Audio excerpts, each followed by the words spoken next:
संतोष देशमुख खून प्रकरणाला 1 वर्ष उलटून गेलंय आणि काल बीडच्या विशेष मोकोका न्यायालयासह छत्रपती संभाजीनगर येथील मुंबई उच्च न्यायालयाच्या खंडपीठात दोन्हीकडे एकाच दिवशी दिवसभर सुनावणी चालली। छत्रपती संभाजीनगरच्या सुनावणीसाठी देशमुख कुटुंबीय त्या ठिकाणी उपस्थित होते। त्या ठिकाणचे काही फोटो सुद्धा समोर आले आणि संपूर्ण कुटुंब त्या ठिकाणी भावुक झालं होतं। त्या संदर्भातले फोटो बाहेर आलेत। माझ्यासोबत याच संदर्भात बोलण्यासाठी धनंजय देशमुख आहेत।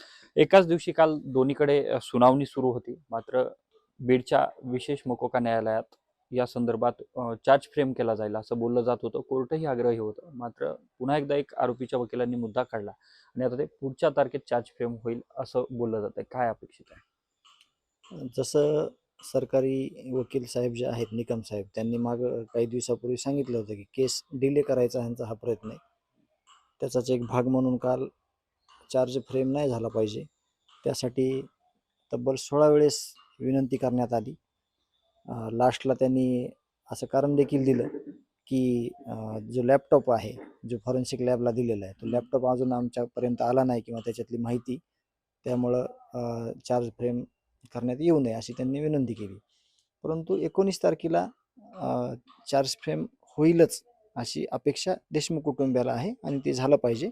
आणि एकाच वेळी 2 तारखे असल्यामुळं हायकोर्टात जे मुख्य आरोपीचं बेल ॲप्लिकेशन जे आहे त्या संदर्भामध्ये सुनावणी होती आणि त्याला आम्ही देशमुख कुटुंबीय आणि कुटुंबातील काही व्यक्ती आम्ही तिथं उपस्थित होतो।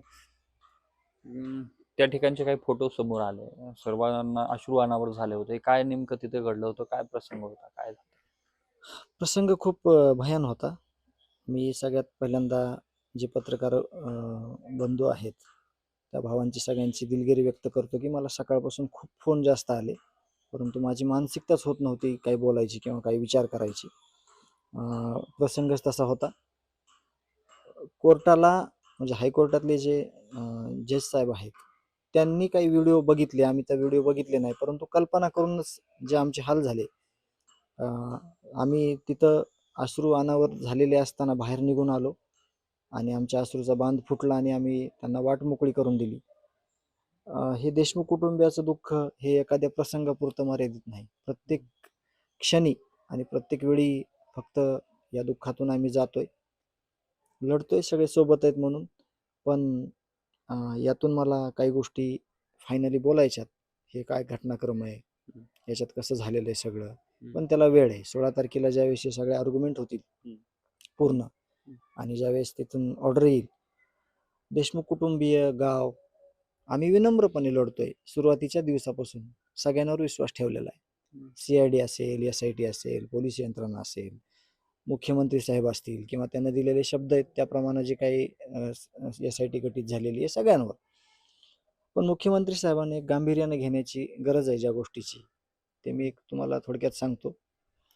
ज्या दिवशी मुख्य आरोपी हा 31 डिसेंबर 2025ला केसच्या कोर्टात आणलं गेलं त्याला, त्यावेळेस जवळपास 1000 लोक, 200-300 गाड्या आणि कोर्टात जो धांगडधिंगा झाला।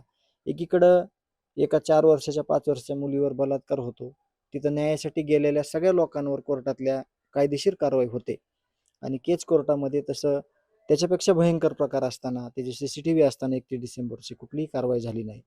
तर मला ह्याच्यातून एक सांगायचं आहे की आरोपीचं समर्थन करणारे लोकप्रतिनिधीपर्यंत ज्यांना की भरसभेत आठवण येते, ते सगळे समर्थक, त्या समर्थकांना ज्या ह्या घटनेमध्ये फरार करताना, पैसे पाठवताना किंवा ह्यांना आसरा देताना जे काही लोक होते ते सगळे ॲक्टिव्ह लोक आहेत।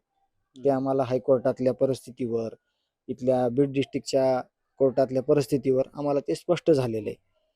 साहेबांनी आम्ही लेखी पण देऊ, परंतु गृहमंत्री साहेबांनी, मुख्यमंत्री साहेबांनी याची गंभीर दखल घेऊन घटना 6 डिसेंबरला जी घडली त्या दिवशीचे सगळे रेकॉर्ड्स काढून 9 तारखेला ह्यांच्या बॅकअपला कोण कोण होतं, घटना घडल्यानंतर ह्यांनी काय काय केलं, एक टीम आहे जे की पाठीमागं मी बोललो होतो की ही बी टीम आहे।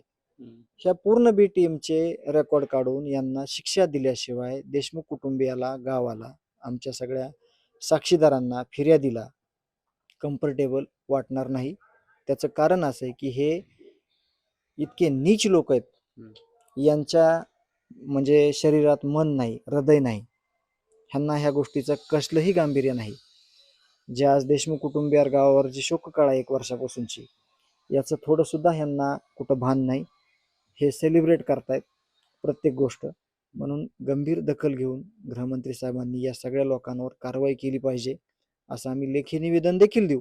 परंतु त्यांनी या सगळ्या घटनेचा जो पहिल्यापासूनचा जो घटनाक्रम आहे, त्या घटनाक्रमातले जे बी टीममधले लोक आजही सगळ्या गोष्टी पुरवतात या आरोपीच्या वकिलांपर्यंतच्या, तर त्या गोष्टीवर त्यांनी खरंच म्हणजे बंधन आणलं पाहिजे आणि त्यांना कायद्यानं धडा शिकवला पाहिजे.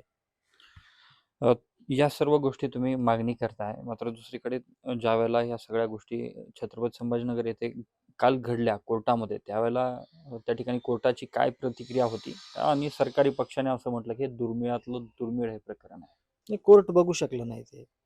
त्यावेळेस आम्ही बाहेर होतो, परंतु आम्हाला जे सरकारी वकील आहेत तिथले हायकोर्टातले अमरजित सिंग गिराशे साहेब, त्यांनी ही गोष्ट सांगितली आणि आम्हाला काही नातेवाईकांनी देखील सांगितलं की कोर्टानं सांगितलं की हे बस करा, नका दाखवू, हे बघू शकत नाहीत आम्ही. परंतु ते सेलिब्रेट करतायत तो व्हिडिओ. खालच्या स्तरातला कितीही माणूस कठोर असला तरी ती गोष्ट करू शकत नाही, त्या गोष्टीचं समर्थन करू शकत नाही. पण मागच्या 1 वर्षापासून आरोपीचं समर्थन करणारी टोळी आणि आरोपीचं समर्थन करणारे पदावरचे माणसं या गोष्टीला समर्थन देऊन किती अमानुषपणे वागायचं असते त्याचा एक उच्चांक त्यांनी गाठलेला आहे.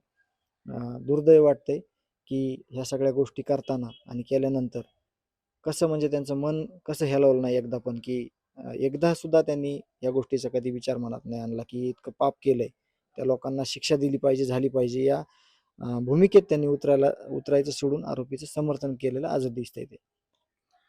धन्यवाद. आपल्यासोबत धनंजय देशमुख होते. आणि जो काल छत्रपती संभाजीनगर या ठिकाणी सुनावणीच्या दरम्यान प्रकार घडला, जे व्हिडिओ न्यायालयाला दाखवले गेले, मात्र ते न्यायालयाला पाहू शकलं नाही न्यायालय, अशा प्रकारची प्रतिक्रिया आणि माहिती धनंजय देशमुख यांनी दिली. या संदर्भात आरोपींच्या समर्थन करणाऱ्या लोकांवरती, आरोपींच्या समर्थनार्थ असलेल्या बी टीमवरती मुख्यमंत्री, गृहमंत्र्यांनी कारवाई करावी, त्या संदर्भात आम्ही लेखी देखील त्यांना कळवू, अशी देखील प्रतिक्रिया धनंजय देशमुख यांनी दिली आहे. कॅमेरा पर्सन प्रमोद रोमनसह मी अशोक काळकुटे, TV9 मराठी, मस्साजोग, बीड.